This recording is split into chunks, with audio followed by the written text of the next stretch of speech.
The country's cash-strapped power utility Eskom is taking a decision by the National Energy Regulator of South Africa under judicial review.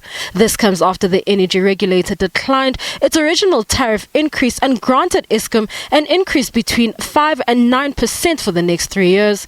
In a statement, the power utility called the decision by the regulator a failure to adhere to its own guidelines. It also said Nersa's decision will only exacerbate the power utility's financial position. According to economist Dr. The country's historically low electricity tariffs has contributed to Eskom's funding challenges.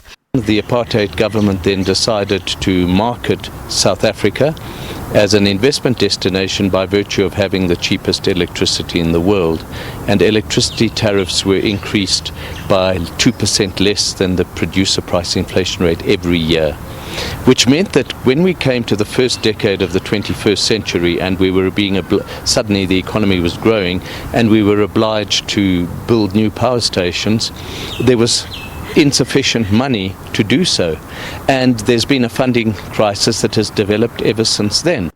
He says South Africans have not quite felt the benefits of low tariffs because of the prices charged by municipalities and the higher prices charged by Eskom's coal suppliers as a result of state capture. So Nersa has said, why should consumers have to pay more when Eskom could be much more efficient, including cutting down on its workforce? And that's of course a huge bone of contention as well with the trade unions.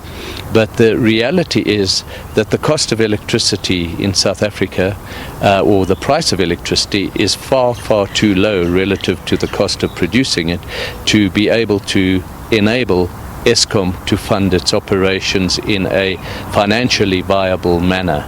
But Dr. Jamin says the solution is a choice between higher electricity tariffs or a sovereign credit ratings downgrade. The difference would result in inflation on a sustainable basis increasing by 0.3 to 0.4%. And sure enough, that means with higher inflation you would not be able to cut interest rates.